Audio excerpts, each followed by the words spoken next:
Shout out this sport. They did a fantastic day today. The car was good. No mistakes. Good strategy. And we managed to grab 28 points, maximum available. Bonjour.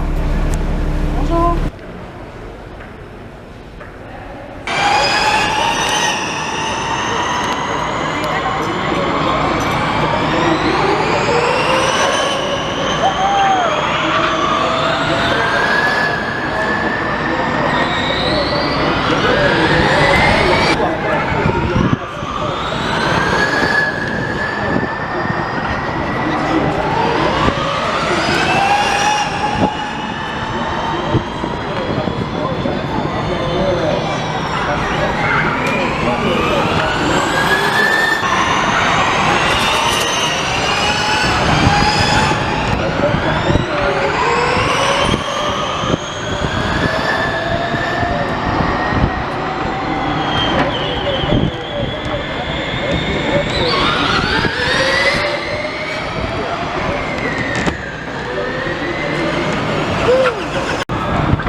Non, vous allez traverser.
Et vous avez déjà pas mal de données, vous me disiez, Jacques, pour l'avenir. Vous avez constaté ce qui fonctionne très bien, ce qui est peut-être à ajouter aussi pour l'avenir. Alors, c'est prometteur quand même pour déjà l'an prochain. Et surtout...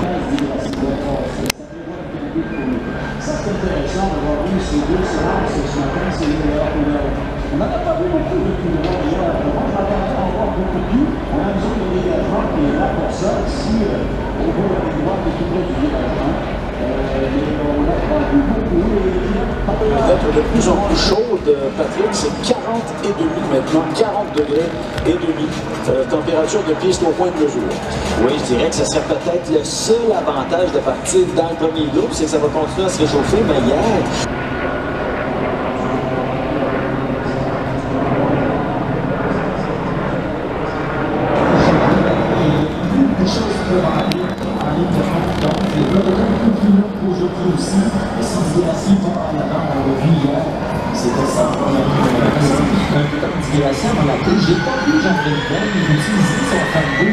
son retour. Je pense qu'il attendait.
Est ami avec les autres.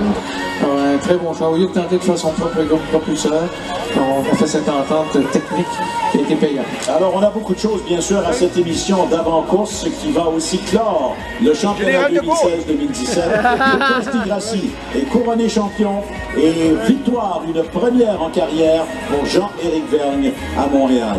Restez avec nous, on a beaucoup de choses encore. Vous regardez le prix Hydro-Québec de Montréal à l'antenne de RDS. Le grand patron de la Formule 1, Alejandro Agag.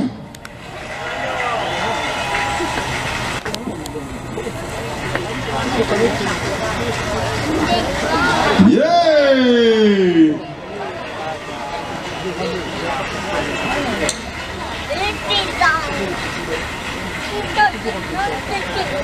Félicitations à tous, félicitations aux gagnants et au podium de la deuxième course présentée aujourd'hui à Montréal. Félicitations aux champions de la saison. Et c'est le temps pour le Formula E Mom Champagne Celebration!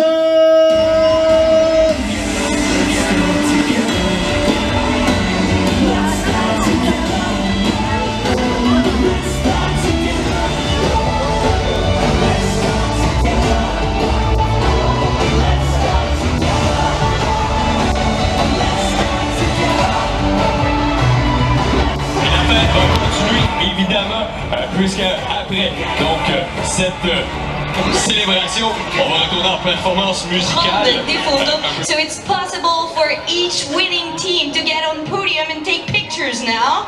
Alors on souhaite encore une fois félicitations à Lucas Grassi qui vraiment a eu une saison merveilleuse, mais aussi un week-end merveilleux.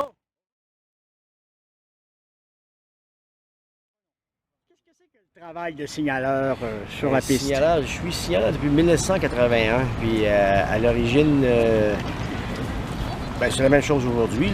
C'est de toute façon, on est presque indispensable autour d'une piste de course, puisque lorsqu'il y a un accident ou quoi que ce soit sur la piste, c'est nous autres les premiers intervenants. C'est pour ça qu'on travaille autour de la piste de course. À chaque virage, on a chacun nos drapeaux, jaune, vert, pour communiquer avec les pilotes, pour leur dire si la voie est claire. Ou... Voilà.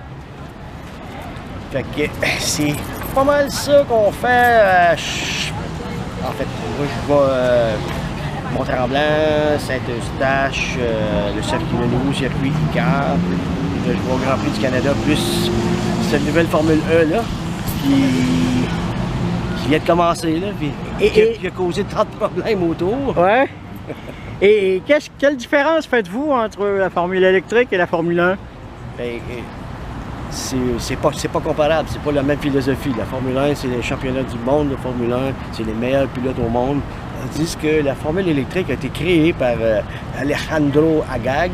Oui. Ça, c'est le monsieur qui a inventé ça, là. Puis ça, c'est pour promouvoir la technologie électrique. Puis de transposer ça dans la course automobile, c'est vraiment impressionnant parce que depuis 3 ans, je pense que les batteries ils ont presque doublé de temps. Là, puis en fin de compte, toutes les voitures de la Formule E, c'est tous la même voiture, mais ils n'ont pas le même moteur ou transmission. C'est la petite différence qui fait. Alors, j'imagine que les courses servent à faire de la recherche. Et voilà, c'est technologique à 100%.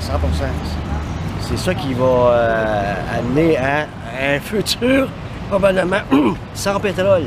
Parce qu'à un moment donné, je pense que la Formule E, si je ne me trompe pas, va égaler au moins, peut-être surpasser la Formule 1.